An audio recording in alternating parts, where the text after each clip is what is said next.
good base of data to show how this actually works. Natural selection creates this great variety. And his mentors told him, don't do what Anonymous just did because it's embarrassing for your career. So science, even then, was fairly hard-scrabble and tough-minded and competitive. So he waited. He did a 4-volume treatise on barnacles. He did experiments on fertilizing on orchids, and then he sort of put it all together after his research on artificial selection, pigeon breeders, and all that, and kind of put it all together in one piece. So that changed the face of things, and we've been having ever since the evolution wars. Pretty much you can guarantee every year Time and Newsweek will do something on evolution and creationism because it's a perennial bestseller, and the editorial cartoonists always have fun with this. This one was done after the Louisiana creationism trial. Here's one with the Kansas Board of Education, creation versus science debate. Sort of that, I'm going to get to that tree of life iconography in a moment, but there it is, going sort of a de-evolution in Kansas. You're now leaving Kansas.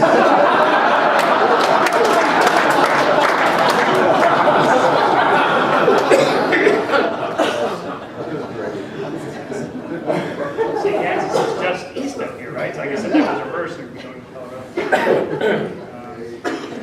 Intelligent design. I presume you recognize the interpretation of the W on the case you don't get it. Here's one regarding the Dover trial, which was about intelligent design, which is really just creationism, the wolf of creationism and the sheep's clothing, run by the religious right. Your Bible warned the neighbors the carnival's back in town. One of the themes of that trial was to teach the controversy, or teach both sides and let the kids decide, like chemistry and alchemy, chronology and neurology. No. Magic and physics, or astrology and astronomy. So, in a nutshell, I want to talk about tonight what their arguments are, and I'll give you the detailed arguments. I've debated all the top intelligent design theorists, and I have their slides. So, I'll show you what their arguments are, and I'll tell you what our rebuttals are. But they all look like this. Every one of their arguments is like this. X looks designed. I can't think about how X was designed naturally, therefore X was designed supernaturally. It's the God of the gaps argument. Or you might call it the argument from personal incredulity. If I can't figure it out, then it must not be figure-outable. It's like the people that send me theories about the pyramids. We call them the Pyramidians. How could those guys have built those incredible pyramids? They're just a bunch of idiot Egyptians. It must have been the aliens or the Atlanteans or something like that, right? Just because I can't think of how they did it means they couldn't have done it. Well, you know, it's just a pile of rocks. This isn't super high-tech. If you have a lot of free labor and a lot of time where it never rains, you can do it. The problem with the God of the gaps argument in any field is what happens if you hook your faith to a particular specific gap. What are you going to do with your religious faith or whatever when the gap is filled? That's what scientists do. We're gap fillers. That's what we do for a living. If you want to get a PhD in science, you have to find some gap, even if it's a small one, in your professor's lab that hasn't been filled yet, or else you don't get your doctorate. That's what we do. This is from Isaac Newton's Principia, where he was struggling to explain what I would call the problem of the plane. But why are the planets all in a flat disk? The plane of the ecliptic, it's called. Except for Pluto, which is not quite in there, but it's not a planet anymore, so it's not a problem. Voted it out. Oh, sorry. Hey, this wasn't my decision. So he writes, toward the end of his book, this most beautiful system of the sun, planets, and comets could only proceed from the counsel and dominion of an intelligent and powerful being.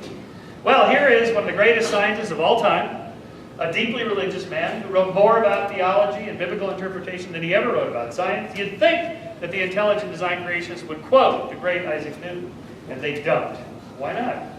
Because we have a perfectly cogent theory about the origins of solar systems and how planets are formed and how large gas clouds condense into protostars and how little asymmetrical clumps become little planetismals and so forth. We have an idea on this. There's an article in this month's Scientific American about new findings on that.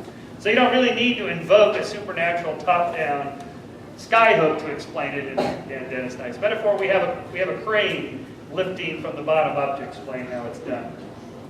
Darwin knew this in the second edition of The Origin of Species. This is my only lengthy text quote here, so I'll read it out loud and apologize. For that, I see no good reason why the views given in this volume should shock the religious feeling of anyone. It is satisfactory as showing how transient such impressions are to remember that the greatest discovery ever made by man, namely that the law of attraction of gravity, was also attacked by Leibniz as subversive of natural and inferentially of revealed religion. Party has started. A celebrated author and divine has written to me that he has gradually learned to see that it is just as noble a conception of the deity to believe that he created a few original forms capable of self-development into other and equal forms as to believe that he required a fresh act of creation to supply the voids caused by the actions of his laws. Okay, Darwin's being just a tiny bit duplicitous here. He knew that his theory was going to stir things up religiously. He knew this. One of the reasons he delayed, not just culturally, but his wife was very religious. And, you know, in the interest of domestic tranquility, you try not to stir the pot. So he was very thoughtful about this, and after the first edition did indeed do exactly what he knew it would do. He wrote, I see no good reason why this should offend anybody. Well, of course he knew what the good reasons would be. And so what he's trying to say there is that, what's the more economical explanation that every single species is created by a creator? What about every individual of every species? Is there a supernatural act of creation for every single person, every ant, every mosquito born? How about every single gamete, every cell in every body? How about every molecular particle in every cell? Does the divine explanation require that? Or can we have the divinity set up some kind of system that then just runs itself and creates complexity? So that's what he's arguing. Basically, he's given us a mechanism by which, just like God created planets and stars and solar systems by setting up the system to have gravity do this, why couldn't he have done this using evolution? That's kind of what he's arguing there.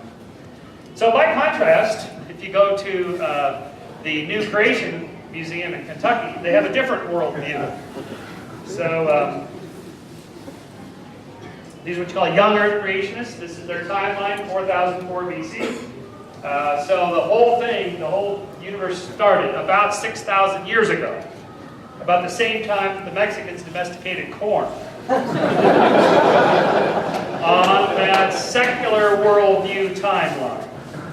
So the theme of the Creation Museum is there's two worldviews, the secular, materialist, scientific worldview, and then the religious, theological worldview. And that the worldview you pick determines not just some arcane thing about natural history, but it determines your whole life, your moral values, how society should be set up, who we should vote for, everything. This is why they care deeply about obscure things like the bombardier beetle or the eye or the bacterial flagellum or DNA. Or, I mean, otherwise, nobody would really care about these things. They care because they strongly believe that where you start determines where you're going to end up politically, morally, socially, economically, and so on. So in their worldview, if you go there, they actually have a little dioramas. It's a beautifully done museum. And by beautiful, I mean propagandistically or whatever. they have like life-size dioramas. So here's Adam and Eve before the fall. It's a little bit like Brooke Shields in where her hair is artfully combed in just the right places. Anyway, then as you know, she's tempted by the snake, and there he is, the snake. It's not clear whether it was really a snake or some kind of a dragon, so they sort of did a blended thing there. Anyway, so then they eat from the tree of fruit of good and evil, knowledge of good and evil. And so then they have a good roll in the hay. They discover sin. They discover sin. And that's the start of everything, the fall. The fall explains good and evil, including predator-prey relationships. So one way to explain what Darwin described as the cruel nature, the cruel part of nature,